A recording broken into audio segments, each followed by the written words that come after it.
In this lovely European album of the week, Ribbons by Bibio. We're now going to have a little bit of a chat with the artist himself. Hello. Hello. How are you? I'm fine, thank you. Thank you very much for speaking with us today. It's been an absolute pleasure to play the album this week. We really, really enjoyed it. It mixes electronica with folk. It's two genres that we don't really see together. Did you have a clear idea of what you wanted when you set out? Not really. No, I generally just kind of let the music take me somewhere, and I have sort of different approaches to writing music, and because I'm a multi-instrumentalist and a producer, they're sort of different avenues to different styles. So it's not really a conscious decision to fuse them. It's just a case of do I think they work together on an album, and then if I do feel like that, then they, different styles on one album.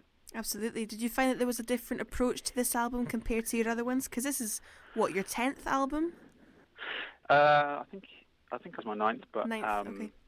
there are some new additions, new elements. Many of the methods. I mean, for instance, it was recorded in the same studio with most of the same equipment as A Mineral Love, and in fact, some of the techniques and even some of the equipment is the same as what I used on my first album.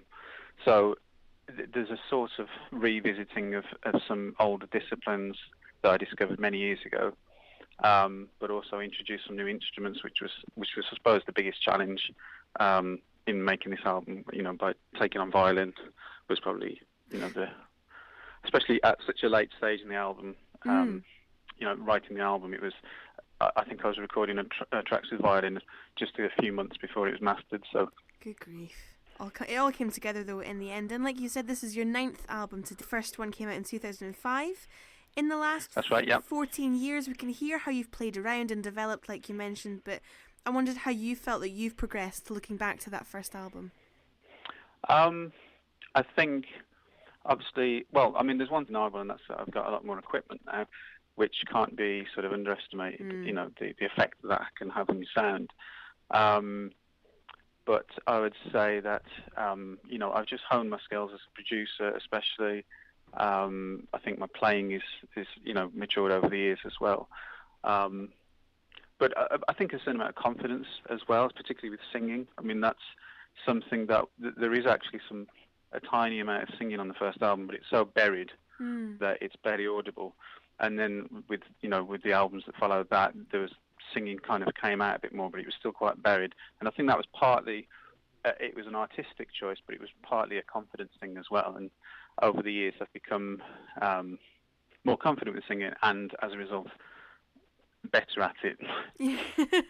Well, I mean, it takes practice, I guess, these things. I think the more, of course, yeah, the more used to it you get, the more confident. It makes total sense. The last album that we saw before Ribbons, though, was, if I'm not mistaken, entirely instrumental, though. Phantom Brickworks in 2017. Yep.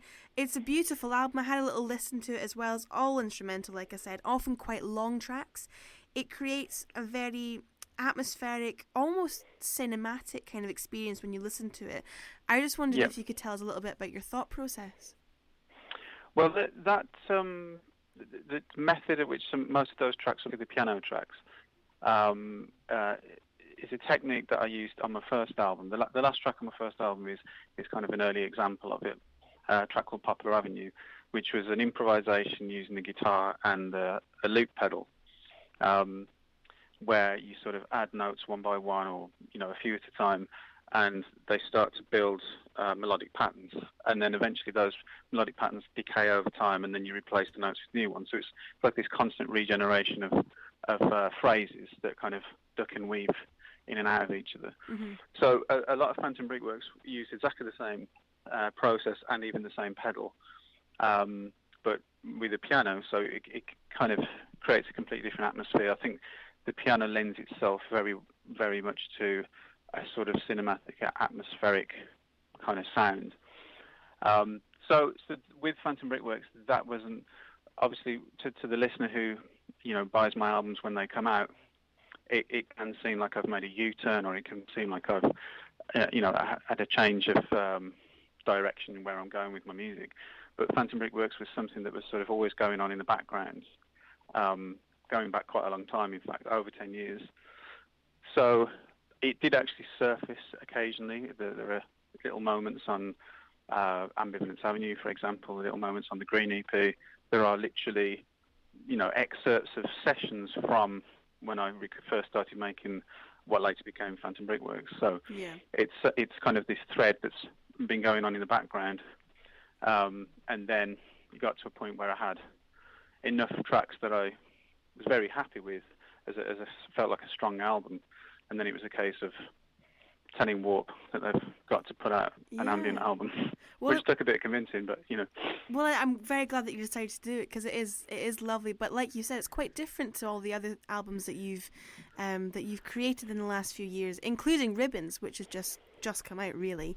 I've read that the theme of Ribbons is a little bit of an ode to nature in there. I wondered if you felt, do you feel closely connected to nature, or is this something that's means a lot to you?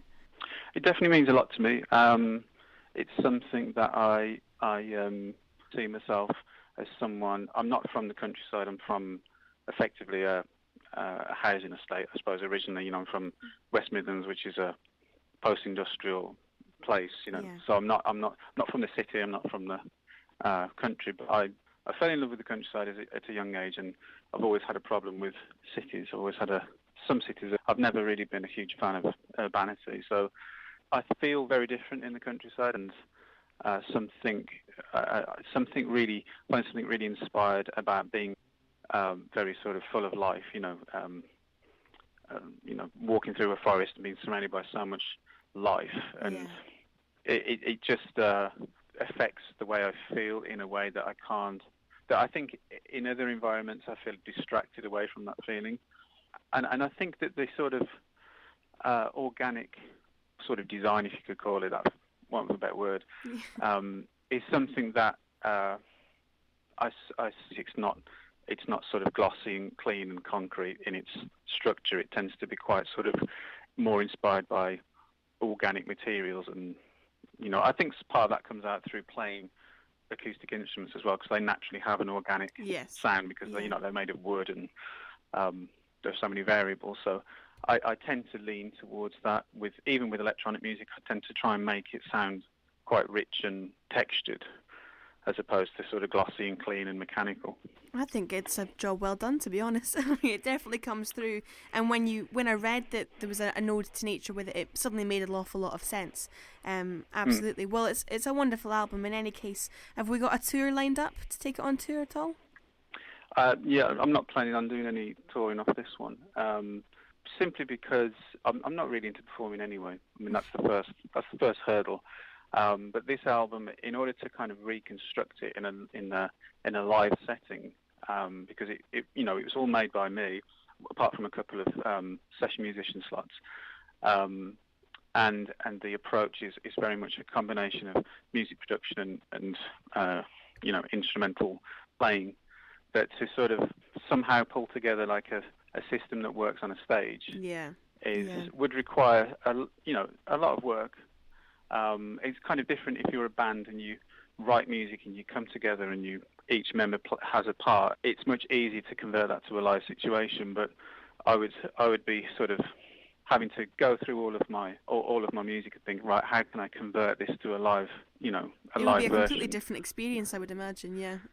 It would, and I'd have to be the way that my recordings sound. Some of the methods I use using tape recorders and things like that. Either something would have to be sacrificed, or I'd have to rely too much on electronics, which I don't think would work with this album. I think with previous albums and previous shows I've done, it lent itself more to working from a computer and working with electronics. But with this album, it wouldn't make sense to stand behind a laptop playing folk music. No, maybe not. Well, maybe it's best left just either listening at home or playing on the radio. Thank you so much for speaking with us. It's been lovely to find out more about this wonderful album, Ribbons, which is, of course, our European album of the week. So, Bibio, thank you very much. Thank you. Have a lovely day. Thank you very much. Cheers. Cheers. Bye. Bye.